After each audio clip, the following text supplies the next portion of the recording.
everyone. It is 8:30 on Friday, October the 23rd, and it's morning briefing time. First of all, snapshot of the region. No changes there. No changes to the operational status at this time. We anticipate that Texas may go to a level 3 later today, and with our flooding that we're going to talk about here in just a couple of minutes. Other than that, everything remains the same. As we switch over to the geo platform this morning, got some rain out there. Julie's going to give us an update on that. Before we go there, no shelters open this morning and no power outages to talk about this morning. But we will take a quick look at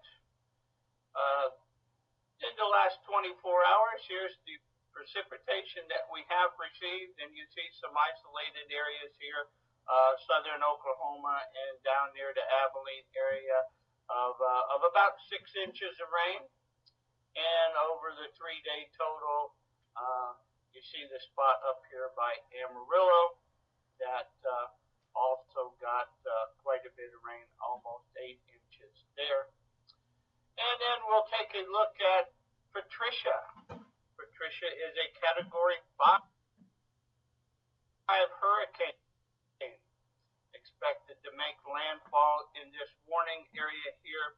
Central pressure is 880 millibars and 200-mile-an-hour winds, and strongest one in the Atlantic and Eastern Pacific, according to this morning's call.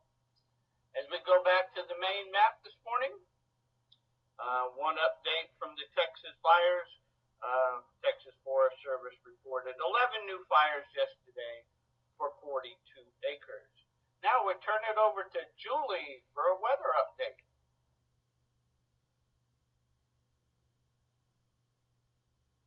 All right, good morning, everyone.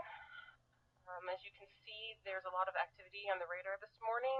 Some of those showers and thunderstorms are actually putting out as much as 2 to 3 inches of rain as they go through. So we're looking for rainfall to add up pretty quickly here through the day. Over the last 24 hours, there have been a lot of swift water rescues, and areas along I-20 have gotten 1 to 2 feet over the road, stranding a lot of drivers. So we can see that those impacts push eastward as we go through the next couple of days.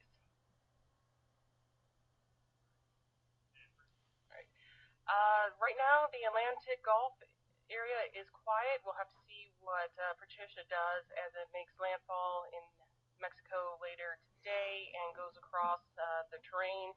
It is going to weaken it some, and so its impacts as it gets back into the Gulf is not immediate sure right now, but we do know that it will still provide a good stream of moisture up into Texas, which will impact those rainfall amounts. So moving on, you can see that the threat matrix, we've got heavy rain, flash flooding through the better part of Texas towards the east coast, so much of the eastern half of the state. And that's going to continue into Saturday and Sunday as the remnants of Patricia could possibly move into the Atlantic or the Gulf along the coastline and just bring us a lot more rain. For river flooding, that's going to be a major concern as far as the coastal areas too. Looking at it, minor river flooding probably along the main stem rivers, but up to moderate flooding possible in the flashier tributaries. Heading into really Saturday, Sunday, Mondays, where we're going to have to focus on the coastal basins to about 100 miles inland. That is also possible for moderate flooding there as well. You can see the 5-day precip up to the upper right, looking for that 9-inch bullseye to anywhere from 6 to 8 along the coast. Most of that will fall mainly today through about Sunday, Monday time frame. With getting into Tuesday, Wednesday, it will definitely be a lower amount, maybe on the order of 1 to 2 inches over Louisiana. As far as a severe threat, it's going to be marginal. You see it's still dry out there according to the last monitor, so all this rain is right over those dry drought area, so that will help. And as far as space weather goes, some minor G1 storm activity Saturday and Sunday. No impacts really expected. Thank you, Julie. Appreciate that. If there's any questions, go ahead and type those in the chat window or ask them if you're on the phone. And we have no meetings to talk about this morning. And we do have a couple of this day in history notes there. And that's about it for today. Any questions? All right, seeing no one typing in the chat window, hearing nothing on the phone. Did want to mention, I just got word that we will go to an enhanced watch